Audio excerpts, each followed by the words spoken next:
오늘은 집합의 분할에 대해서 알아보도록 하겠습니다. 자, 분할을 한다는 거는 우리가 일상적으로 어떻게 생각을 하죠? 재산을 분할한다. 그러면 재산을 가족원들이 나눠 갖는 거죠. 일부분씩을 나눠 갖습니다. 그렇죠? 그래서 나눈다라는 의미가 들어있다고 보시면 돼요. 집합의 분할은 무엇인가? 그럼 집합에서의 분할은 무엇일까요? 자, 예를 들어서 한번 생각을 해볼게요. A라는 집합이 있습니다. 벤 다이어그램으로 표현을 할게요. 이 안에 원소가 1, 2, 3, 4, 5 이렇게 있습니다. 자, 이것을 세 가지로 분할을 하겠다. 그러면 뭐 이런 식으로 쪼갤 수 있는 거죠. 이렇게 집합을 분할한다 라는 것은 집합을 그 원소들을 일부분을 취해가지고 그 일부분의 원소들을 갖는 부분 집합들로 적절히 나눠준다 라고 생각을 하시면 돼요. 그러면 A라는 집합을 내가 3개로 분할을 하겠다 라고 하면 지금 보시면 부분 집합이 3개가 만들어지게 됩니다. 1과 2를 포함한 집합, 3과 4를 포함한 집합, 그리고 5를 포함한 집합, 이렇게. 그러면 이 집합과 이 집합, 이 집합, 이 3개의 집합은 서로 겹치는 부분이 있나요? 겹치는 부분이 없습니다. 그리고 이 3개의 부분 집합을 모두 합하면 결국은 무엇이 되나요? 전체를 이룹니다. 그리고 각각의 부분 집합들이 공집합이 되나요? 공집합이 아닙니다. 그렇죠? 그래서 이러한 3가지 조건을 만족시킬 때 우리는 집합을 분할한다라고 얘기할 수가 있습니다. 그래서 집합의 분할의 정의를 한번 우리가 정리를 해볼게요. 원소가 유한계인 집합을 어떤 조건을 만족하는 몇 개의 부분 집합으로 나누는 것을 우리가 분할이라고 하는 것이에요. 자, 일단 어떤 조건? 첫 번째. 그 부분 집합들이 우리가 분할했을 때 나타나는 부분 집합들이 서로 겹치는 것이 없어야 된다고 했습니다. 그러면 서로 소라고 할 수 있죠. 서로 소이고, 그리고 이 각각의 부분 집합들은 공집합이 아니죠. 그래서 공집합이 아닌, 그리고 당연히 이 부분 집합들을 모두 합했을 땐 다시 전체를 이뤄야 하는 거고요. 그렇죠? 그래서 서로 소이고 공집합이 아닌 몇 개의 부분 집합으로 나누는 것을 집합의 분할이라고 얘기합니다. 그러면 집합의 분할의 경우들을 우리가 한번 연습을 하면서 조금 더 익혀보도록 할게요. 자, 그 밑에 연습해보기 보세요. 1, 2, 3을 원소로 갖는 집합이 있습니다. 이 집합의 분할에 대해서 생각을 해볼 거예요. 자, 집합을 분할하는 경우는 첫 번째, 이 집합 자체를 한 개의 부분 집합으로 분할할 수 있겠죠. 한 개의 부분 집합. 한 개의 부분 집합으로 분할한다는 건 결국 자기 자신으로 나누는 걸 말하는 거죠. 자기 자신이에요. 그 한 개의 부분 집합이, 그죠? 그래서 이렇게 나타나겠죠. 자, 두 번째, 그러면 이번엔 한 개의 부분 집합이 아니라 2개의 부분 집합으로 분할할 수도 있겠죠. 2개의 부분 집합. 그럼 2개로 나누는 방법은 어떤 것들이 있을 수 있어요? 원소가 3개니까 2개와 1개로 나눌 수 있겠죠. 부분 집합을 나눌 때 2개의 부분 집합으로 나누게 되면 각각의 부분 집합에 원소 1개, 원소 2개 이렇게 들어가게끔 만들면 되는 거잖아요. 그죠? 그러면 어떻게 할 수가 있어요? 1, 1개, 그리고 2, 3을 포함하는 부분 집합 1개. 이렇게 할 수 있죠. 그러면 1을 포함하는 집합 1개, 그리고 2와 3을 포함하는 집합 1개. 이렇게 2개의 부분 집합으로 나눌 수 있습니다. 또 다른 경우도 있죠. 이번엔 2만 1개 포함하게끔 할 수 있죠. 2 1개 포함하고 1과 3을 포함하는 부분 집합. 이렇게 2개로 만들 수 있습니다. 그래서 이렇게 나타낼 수도 있겠죠. 이것만 있나요? 아니죠. 3 1개만 포함하는 집합도 만들 수 있죠.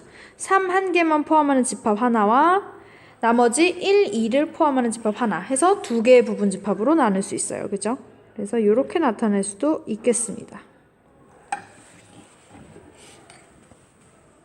자, 그러면 3개의 부분집합으로도 분할할 수 있겠죠. 3개의 부분집합. 어떻게 나누면 돼요? 원소 1, 2, 3 각각을 다 쪼개버리면 되죠.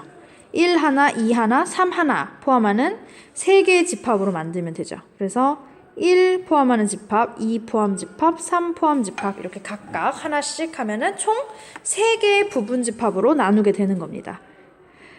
자, 4개의 부분집합으로 분할할 수가 있나요? 원소 개수 자체가 3개밖에 없기 때문에 최대 3개까지 부분집합을 만들 수 있는 거죠. 3개의 부분집합으로 분할할 수만 있죠. 4개의 부분집합으로 나눌 수는 없습니다. 그쵸? 그래서 여기까지만 만들 수가 있겠네요. 자, 그럼 각각의 경우의 수는 몇 가지씩이에요? 한 개의 부분집합으로 분할하는 경우는 자기 자신 만드는 거 하나밖에 없었으니까 한 가지. 2개의 부분집합으로 나누는 경우는 하나, 둘, 셋, 3가지죠. 3개의 부분집합으로 나누는 경우는 원소 하나씩을 포함하는 각각의 집합으로 만들면 되니까 이것도 딱 한 가지만 있었습니다. 경우가 한 가지죠. 그죠? 요렇게 해서 한 가지밖에 없습니다. 그죠?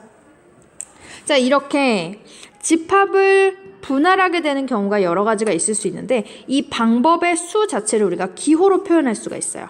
그래서 집합의 분할을 기호로 어떻게 표현하는지 한번 보겠습니다. 자, 위에 네모 박스로 오세요.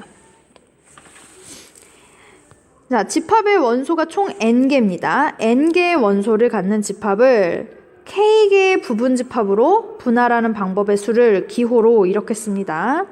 대문자 s를 앞에 쓰고요.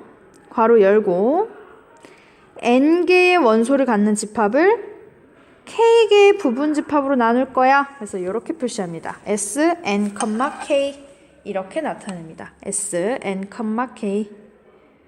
자, 그러면 이 기호 표현을 가지고 밑에 연습해보기 부분을 한번 다시 정리를 해볼까요? 자, 첫 번째. 한 개의 부분집합으로 분할하는 경우의 수 한 가지 있었고요. 이것을 우리가 기호로 표현하면 S 하고 괄호 열고 집합의 원소 개수가 3개였습니다. 따라서 3, 한 개의 부분집합으로 나눴습니다. 따라서 1 이렇게 쓸 수 있고 그 경우의 수는 총 몇 가지가 나왔어요? 한 가지 나왔죠. 따라서 는 1 이렇게 할 수 있겠죠. S 3,1이 1입니다. 그죠? 자, 두 번째. 2개의 부분집합으로 분할하는 경우. 그러면 얘는 S 몇 몇이라고 하면 돼요? 원소 개수 3개였고 2개의 부분집합으로 나눌 거니까 3,2라고 하면 되겠고 그것이 총 몇 가지 나왔어요? 한 가지, 두 가지, 3가지 나왔었습니다. 그죠? 이렇게 되겠네요. 자, 그 다음 3개의 부분집합으로 분할하는 경우도 있었죠? 자, 이것은 S 3,3이라고 하면 될 것이고 이것은 경우가 딱 한 가지 있었죠. 원소 하나씩으로 쪼개는 경우 있었잖아요. 그렇죠? 그래서 이것은 S3,3은 1이다 라고 얘기할 수 있겠습니다. 자, 이해되셨나요? 네, 그럼 넘어갑시다.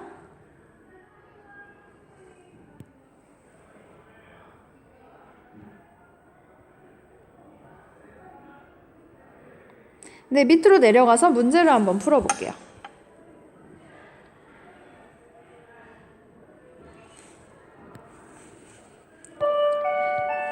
네, 서로 다른 사탕 4개를 서로 같은 접시 3개에 빈 접시가 없도록 나누어 담는 방법을 표현하고 방법의 수를 구하여라 라고 했습니다.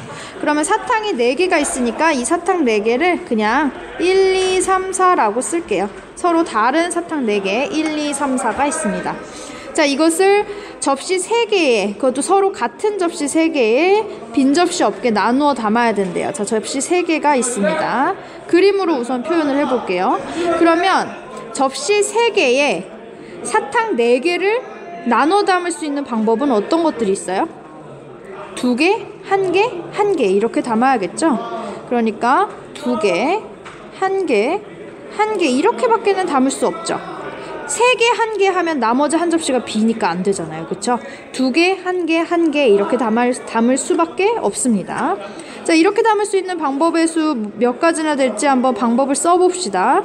자, 2개를 이렇게 담는 거예요. 1, 2 담고 3 하나, 4 하나 담고 1, 3 담고 2 하나, 4 하나 담고 그 다음 2, 3 담고 1 하나, 4 하나 담고 2, 4 담고 1 하나, 3 하나 담고 또 빼먹은 게 있나요?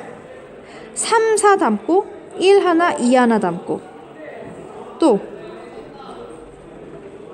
있나요? 1, 4 빼먹었네요. 1, 4 담고 2 하나, 3 하나 담고 자, 여기서 혹시 더 찾을 수 있나요?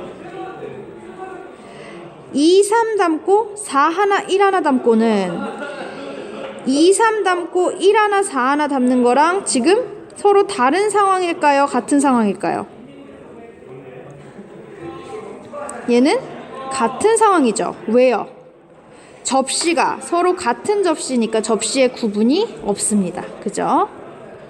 접시의 구분이 지금 없는 상태예요. 그러니까 1 하나, 4 하나 담으나 4 하나, 1 하나 담으나 똑같은 겁니다. 따라서 순서 바뀌는 경우는 생각할 필요가 없죠. 그래서 결국 몇 가지? 총 6가지가 되겠구나라는 걸 알 수 있습니다. 그래서 답은 6가지가 되고요. 자, 이것을 우리가 기호로 표현을 한번 해볼까요? 이 식 자체를 기호로 표현을 해볼 건데요. 이것은 결국 원소 4개를 포함하는 집합을 3개의 부분 집합으로 분할하는 경우의 수를 구하는 거랑 똑같은 상황이죠. 따라서 얘는 S, 무엇을 구하라는 소리랑 똑같은 거예요. 4,3을 구하는 거랑 똑같은 상황이 되는 거죠. 그래서 S 4,3은 총 6가지가 되었던 거고요. 자, 이것을 우리가 하나하나 세서 구했지만 식을 써서 조금 더 편리하게 구할 수가 있을 것 같아요. 어떻게 하면 될까요? 우리가 3개로 나눌 때 2개, 1개, 1개로 나누자고 했잖아요. 그러니까 4개 중에 2개를 먼저 뽑고 2개 담을 거 2개를 먼저 뽑고 그 다음에 잇따라 남은 2개 중에 하나를 선택할 수 있겠죠. 그래서 곱하기 2C 1 그리고 마지막 남은 1개는 저절로 결정되겠죠. 아니면 1개 중에 1개를 고른다 해서 1C 1이라고 써도 괜찮을 것 같아요. 어차피 1개니까. 그쵸? 자, 그런데 문제는 선생님이 아까도 얘기했었죠. 접시는 모두 서로 같은 접시이기 때문에 1개를 담은 이 접시에 구분이 있다 없다? 구분이 없어요. 따라서 여기에 2, 4를 넣으나 4, 2를 넣으나 똑같은 거거든요. 그러니까 겹치는 만큼은 나눠줘야 되죠. 접시가 똑같은 개수만큼 담기는 접시가 2개고 이 2개가 순서 바뀌는 경우만큼은 중복되는 거니까 하나로 쳐줘야 되죠. 따라서 2개의 접시가 순서 바뀌는 경우 2팩토리얼만큼을 나눠줘야 되겠죠. 따라서 얘를 계산하면 6가지가 나오게 됩니다. 그래서 이와 같은 방법으로 계산할 수 있겠네요. 네, 여기까지 하고요. 수업 시간에 그 밑에 있는 문제까지 다 풀어보도록 하겠습니다. 수고하셨습니다.